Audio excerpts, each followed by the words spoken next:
मैं अंजलि बहन ने निवेदन કર્યું હતું કે બેન વિજયભાઈ ની ખૂબ અહીંયા કામો છે, યોગદાન છે.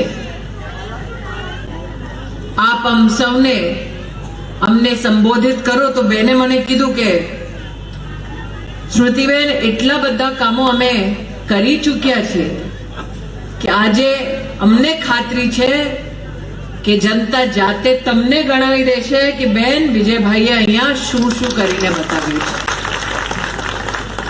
एक विश्वास भारतीय जनता पार्टी का कि इस चुनावी रणभूमि पर मात्र भारतीय जनता पार्टी का ही कार्यकर्ता जनता को याद दिलाएगा, ऐसा नहीं.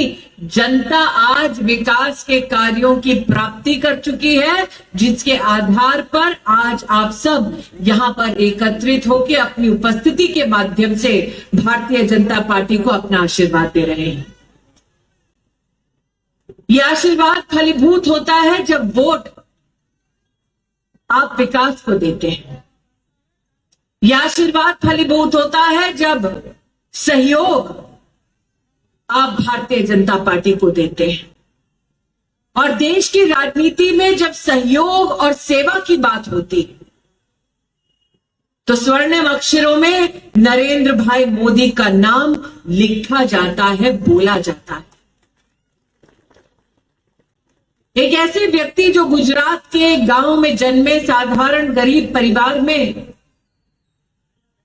जिन्होंने अपने जीवन में इतने संघर्षों को देखा कि संकल्प लिया कि अपने पुरुषार्थ से एक दिन सेवा का जब मौका पाएंगे तो जनता को खुद अपनी पार्टी की ओर से, कार्यकर्ताओं के सहयोग से, जनता के आशीर्वाद से समाधान देकर जाएंगे.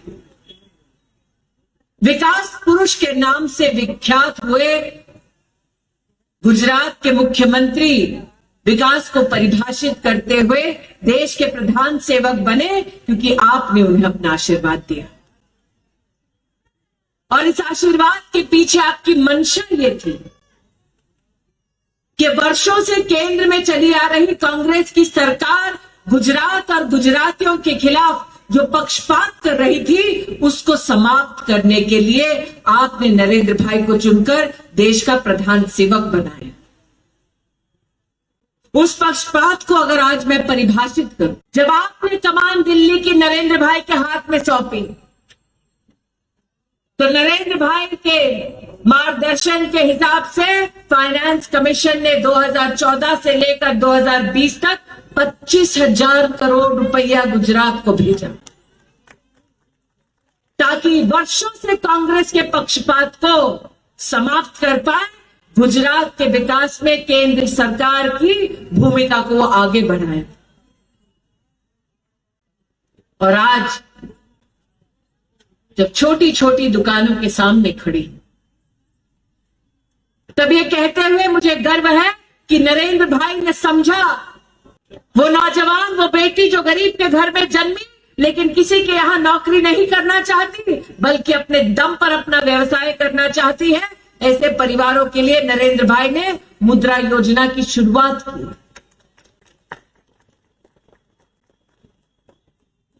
कांग्रेस का वो कार्यकाल जब बेटी, बेटा, दामाद फोन करते कि उनके परिजनों को पैसा दिया जाए,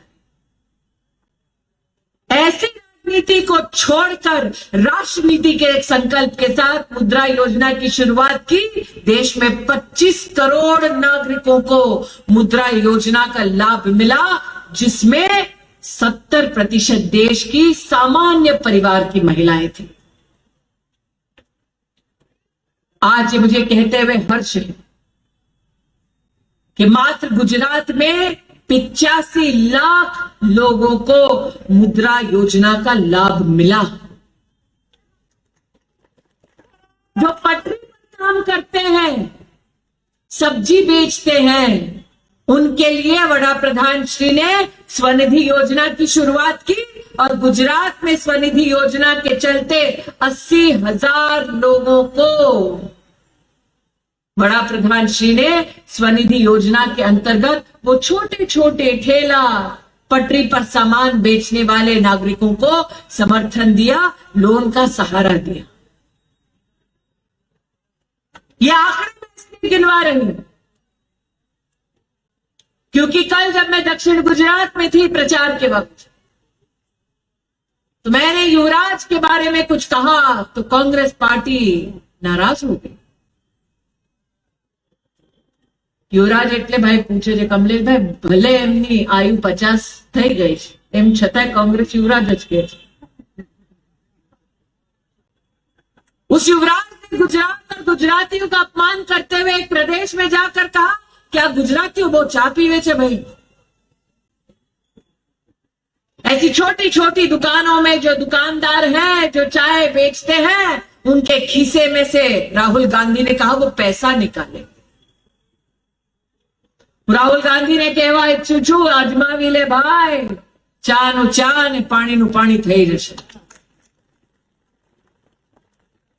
देश के अन्य प्रदेशों में जाकर गुजरात के प्रति घृणा और अपमान की बातें कहना, खबर नहीं पड़ती वांगो युवराज ने गुजराती छे कि गुजराती की छे। एक ऐसा नेता कांग्रेस पार्टी का जो राष्ट्र के किसी भी क्षेत्र में जाए तो अपमान मात्र गुजरात का करेगा। दुश्मनी मोदी से है, गुजरात से ना निकालो। और मोदी से दुश्मनी क्यों? क्योंकि परिवार ऐसा जिसने ठान लिया था कि जो गांधी खानदान में पैदा होगा वो ही देश का प्रधानमंत्री बनेगा। घोषणा कर दी थी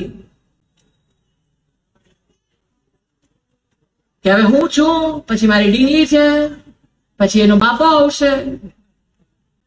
साम्राज्य बनाकर छोड़ा था एक लोकतंत्र को, और जब एक चाय वाले ने चुनौती दी तो पचा नहीं। 2013 का वो नजारा आप ना भूले जब गुजरात के यशस्वी मुख्यमंत्री नरेंद्र भाई को देश ने स्वीकारा और कहा कि हमारा बड़ा प्रधान, हमारा प्रधान सेवक ऐसा होना चाहिए। कांग्रेस ने तिरस्कार करते हुए कहा था चाय वाला कभी प्रधानमंत्री नहीं बन पाएगा। गुजरातियों ने ओळखी न शका। सामान्य परिवार में, गरीब घर में जन्मा वो व्यक्ति आपके आशीर्वाद से वो देश के प्रधान सेवक बने। आपके आशीर्वाद से उन्होंने देश की 10 करोड़ गरीब बहनों को जीवन में पहली बार शौचालय दिलवाया। आपके आशीर्वाद से देश में पहली बार 10 करोड़ गरीब परिवारों को सालाना 5 लाख रुपए का स्वास्थ्य का कवच मिला। देश के 24,000 अस्पतालों में अब देश का गरीब शान से जाएगा आयुष्मान भारत का कार्ड देकर 5 लाख रुपए तक की अपने इलाज खुद करवाएगा आपकी वजह से। એટલે તમે માનીને નહીં બેસો કે માત્ર આ ચૂંટણી છે। यहां से लेकर पार्लियामेंट तक जब जब रण खुला है, जब जब उत्सव हुआ है लोकतंत्र का, तब तब कमल खिला है। ये संकेत है उस खानदान को कि तुमने 60 साल से ज्यादा इस देश पर राज किया, लेकिन 10 करोड़ गरीब परिवारों को, चाहे वो आयुष्मान भारत की योजना हो, चाहे वो शौचालय की योजना हो, चाहे वो मुद्रा की योजना हो, इन योजनाओं से तुमने वंचित रखा। तुम्हारी कल्पना में भी ये योजना नहीं थी, क्योंकि ये योजनाएं जन कल्याण और गरीबी उत्थान की योजनाएं थी। काले अंजलिबेन दक्षिण गुजरात में व्यक्तिए મને કહ્યું બેન રાહુલે નવો બફાટ કર્યો છે, આજે પણ કઈ નવું કર્યું છે। ડેઈલી નવા નવા સમાચારો આપે છે।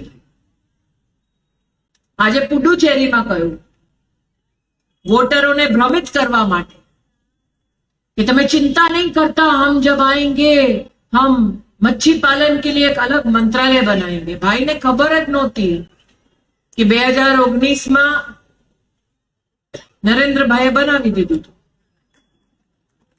जो मोदी ने 19 में किया, भारतीय जनता पार्टी का कार्यकर्ता मास्क और सैनिटाइजर का वितरण कर रहा था। भारतीय जनता पार्टी की सरकार 80 करोड़ हिंदुस्तानियों को 8 महीने का मुफ्त राशन दे रही थी। महामारी में भाजपा साथ, बाढ़ में भाजपा साथ, विकास में भाजपा आपके साथ। इसलिए आज आपसे कहने आई हूं कि जो पीठ दिखा के विपदा की घड़ी में चले जाएं, वो कभी जनता के काम नहीं आएंगे। इसीलिए आपसे निवेदन करना चाहती हूं कि इसे सामान्य चुनाव ना समझे, अपनी ओर से राष्ट्रहित और राजकोट निर्माण में अपनी ओर से इस यज्ञ में आहुति के नाते इसको देखें। आप आए, विकास के इस महायज्ञ में जुड़े, कल्याण के पथ पर चले, भारतीय जनता पार्टी को अपना वोट दे। आज यही निवेदन आपके चरणों में उपस्थित करके अपनी वाणी को विराम देती हूँ। जय हिंद, जय भारत। बोलो भारत माता की।